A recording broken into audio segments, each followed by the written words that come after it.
Konnichiwa minasang. At next topic natin is noun ga, adjective or verb.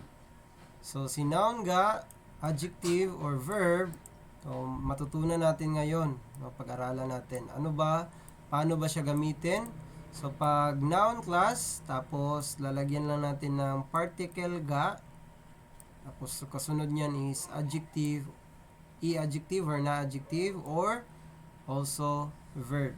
For example, number 1, ang ginamit natin dito is adjective, naka-i-adjective. Meron din namang oki. So, oki.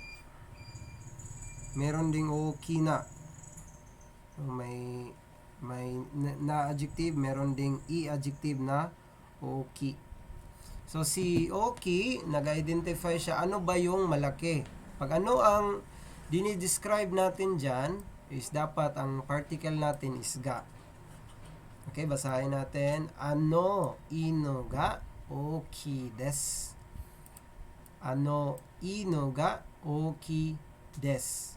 Ibig sabihin, that dog is big.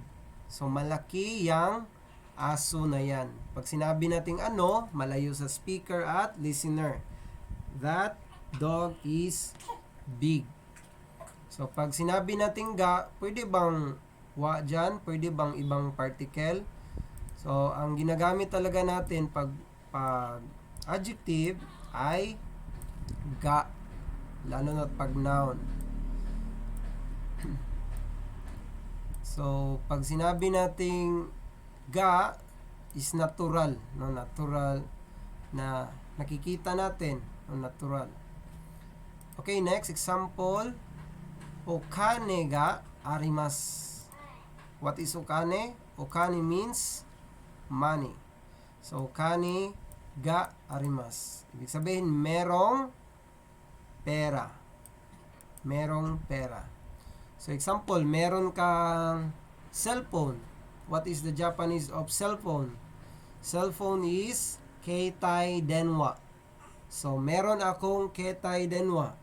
Pag sinabi niyan, watashi wa keitai denwa ga arimasu. Watashi wa keitai denwa ga arimasu. So, isulat natin. Watashi wa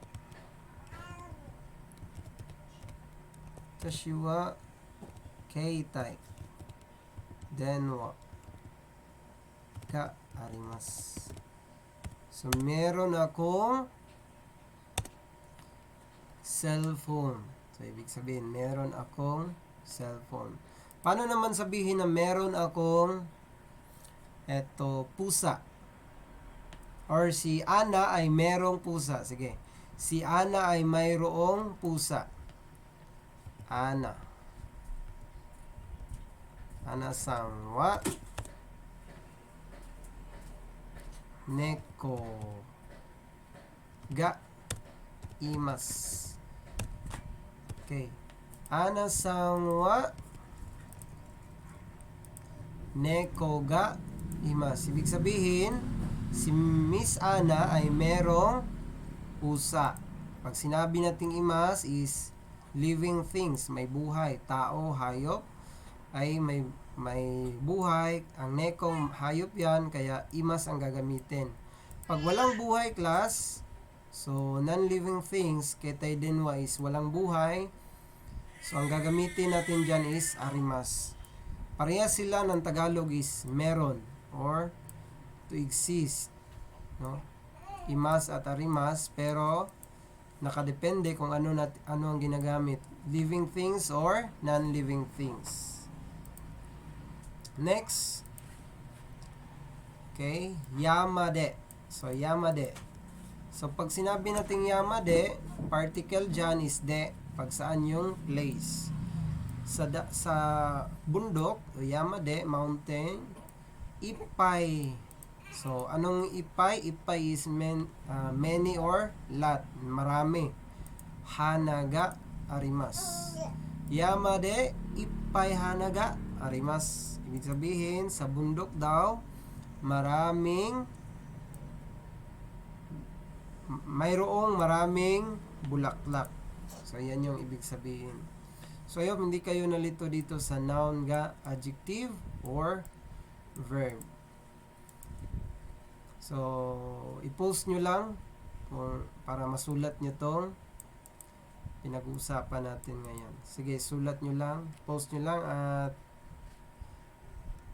goodbye. Otskare samadeshita.